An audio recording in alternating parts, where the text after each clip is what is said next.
Bon, j'ai mis un petit peu de fumée dans mon bureau, mais j'ai l'impression que j'en ai mis un peu trop. Est-ce qu'on dirait pas qu'il y a un incendie dans mon bureau là actuellement? Merde. Bon les amis, pour terminer l'année, j'avais envie de faire une vidéo un peu plus posée, donc aujourd'hui je vais vous parler de mes 10 logos favoris. Sachez quand même que ce top il a été fait de façon non objective, ce qui veut dire que parfois j'ai sélectionné le logo parce qu'il y avait un peu une part de nostalgie, ou alors parce qu'il y avait un style graphique que j'aimais bien, ou alors il y a une petite histoire ou une légende autour du logo. En tout cas, je vais essayer de vous raconter des petites anecdotes sur ces logos s'il y en a, et on commence directement avec le logo numéro 1. En numéro 1, j'ai choisi le logo de GameCube que je trouve exceptionnel et hyper malin. En fait, c'est assez rare parce que le logo de GameCube, c'est un mix entre un monogramme et un symbole. Et quand je réfléchis comme ça, j'ai un peu du mal à trouver des logos qui ont fait la même chose. En fait, ce que je veux dire par là, c'est que le logo de GameCube, on peut y voir un G, mais dans l'espace négatif, on peut y voir un C, et au centre du logo, on y voit un cube. Donc c'est ça que je veux dire par mix entre un monogramme et un symbole. Et ça, je trouve ça hyper fort et hyper malin d'avoir fait ça. Ce qui est un peu dommage, c'est qu'on ne sait pas exactement qui a fait le logo. Ça va sûrement être quelqu'un en interne chez Nintendo, mais en tout cas, c'était un super beau travail. En plus de ça, moi j'ai une petite fascination pour les logos en 3D. Bon, c'est un petit courant qui n'a pas duré très longtemps, genre quelques années. À l'époque, il y avait aussi le logo de Xbox qui avait fait ça, ou alors la célèbre marque Sony Ericsson, qui n'existe plus aujourd'hui. Est-ce que ce serait à cause de son logo? C'est possible. Et le logo de GameCube, il avait aussi une animation incroyable.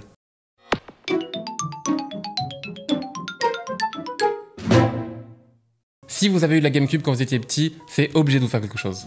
En deuxième, j'ai choisi le logo de Woolmark. Woolmark, c'est une compagnie à but non lucratif qui fournit de la matière première. Et en gros, le logo de Woolmark, c'est un label qui certifie qu'une marchandise contient de la laine 100% vierge, provenant d'animaux en bonne santé et non maltraités, donc qui n'ont pas été élevés dans des conditions horribles. Et d'ailleurs, ce logo, il est considéré par plein de gens comme l'un des meilleurs logos jamais faits. Et c'est vrai qu'il est assez unique, il est simple, et surtout, on peut le lire dans n'importe quel sens, ce qui peut être pas mal vu que c'est un petit label qu'on va placer par exemple sur un vêtement ou autre. Le fait qu'on puisse le lire dans n'importe quel sens, je trouve que c'est assez pratique et c'est très ingénieux. Et d'ailleurs, ce logo, je l'ai aussi choisi parce qu'il y a deux histoires assez cool que je vais vous raconter. À l'époque, Woolmark, ils se sont dit, bon, ben pour notre logo, on va organiser un concours mondial qu'on va organiser à Londres. Et pour le jury, on va faire venir des graphistes qui sont déjà très réputés, dont le graphiste italien Franco Grignani.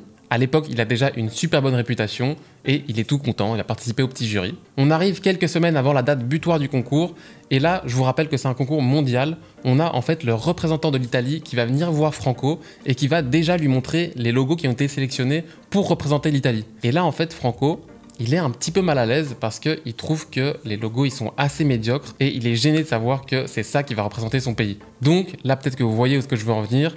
Il décide de participer au concours avec un pseudonyme, le pseudonyme de Francesco Saroglia. Et là, je vous le donne en mille, c'est son logo qui va gagner le concours. D'ailleurs, les autres membres du jury vont pas hésiter à souligner la similitude avec son travail, enfin le travail de Franco. Bon, Franco, lui, il dit qu'il n'a pas voté pour son logo, évidemment, mais c'est quand même le sien qui a gagné. Et ce qui est encore plus drôle, c'est que la supercherie a été révélée seulement 15 ans plus tard. Parce que, évidemment, le Francesco, on n'a plus du tout entendu parler de lui après ça. Ensuite, la deuxième anecdote par rapport à ce logo que je trouvais assez cool, c'est que apparemment, Franco aurait trouvé l'idée de ce logo en utilisant une fourchette. Il aurait mis de l'encre au bout et il aurait fait 3 traits et ça aurait formé cette petite pelote de laine. Alors là, je sais pas si c'est une légende ou pas, mais apparemment, ça aurait été comme ça qu'il aurait développé le logo et je trouve ça assez cool. Le mec est doué. Est-ce que vous pensez que ce logo mérite sa place de meilleur logo de l'histoire? À vous de me le dire en commentaire, les amis. En tout cas, moi, je le trouve quand même très très efficace. En troisième position, j'étais obligé de le mettre dans mon top parce que je le trouve aussi exceptionnel. C'est le logo du Tour de France. Et là, c'est assez amusant parce que j'ai déjà parlé plusieurs fois de ce logo avec des gens autour de moi.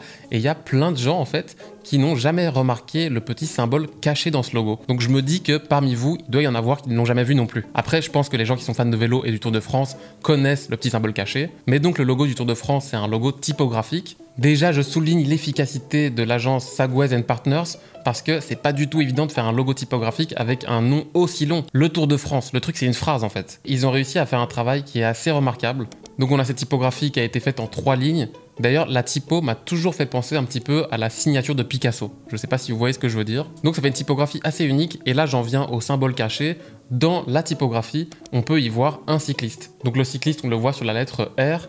Et on a le haut de tour qui forme la roue de vélo et ensuite le soleil qui forme la deuxième roue de vélo. Et ça, je trouve ça hyper stylé parce qu'on a affaire à un logo typographique où en premier lieu, on voit d'abord la typo et puis après, si on s'y attarde un petit peu, là, on voit un symbole. Encore une fois, ça rend le logo très unique et j'ai pas d'autres exemples de logos similaires à celui-ci. Il brise un peu les codes en fait habituels, et c'est pour ça qu'il mérite quand même sa place dans mon top. En plus, cette petite pointe de couleur, je la trouve très efficace, elle symbolise à la fois le soleil du mois de juillet pendant le Tour de France, et également le maillot jaune. Le logo, il a légèrement été retravaillé en 2019, donc on a retiré le LE et on a le DE qui a été déplacé et qui a été mis à un meilleur endroit, parce qu'à l'époque, on pouvait lire le de Tour France. Et surtout, on a changé légèrement la couleur du jaune. Maintenant, c'est un jaune plus vif.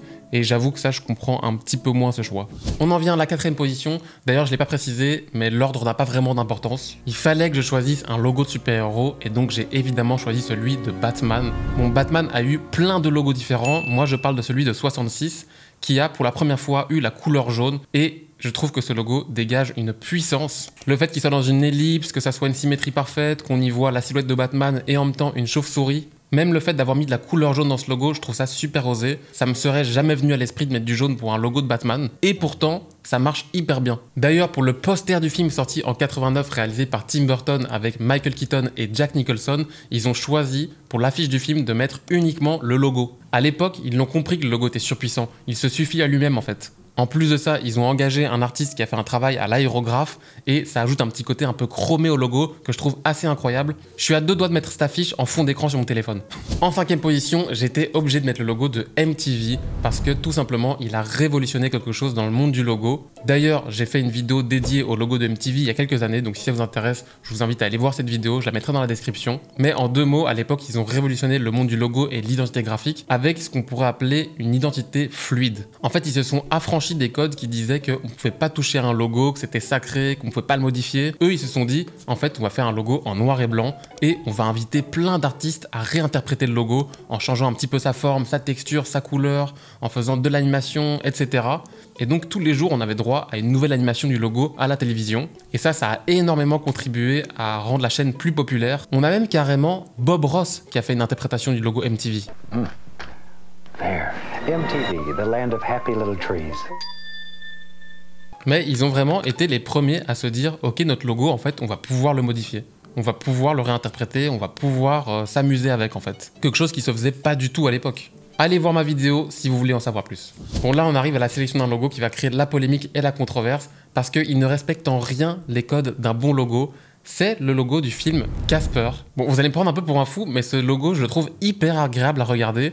Mais c'est pas du tout, en fait, un logo. C'est une illustration, le truc. En même temps, c'est un logo qui a été créé pour un film. Je pense qu'ils peuvent se permettre un petit peu plus de liberté et qu'ils sont pas obligés de se calquer sur toutes les règles qu'on doit respecter quand on veut créer un logo. Après, c'est sûr qu'il y a une grosse part de nostalgie, mais je pourrais le regarder pendant des heures aussi, ce logo. Genre, je sais pas, il y a quelque chose dans sa texture, dans la transparence du fantôme que je trouve trop bien fait. Bon, on a 3 versions du logo, une version avec juste la typographie, une version avec Casper au-dessus, et une 3e version avec ses oncles en plus. Donc là, on a carrément une foule au-dessus du logo, c'est n'importe quoi. J'ai toujours été fasciné par ce logo, je sais pas trop pourquoi, et j'ai pas grand-chose à dire en plus. Bon, en 7e position, on revient à quelque chose de plus correct. Il faut savoir que j'ai aussi une petite obsession avec le graphisme des Jeux Olympiques.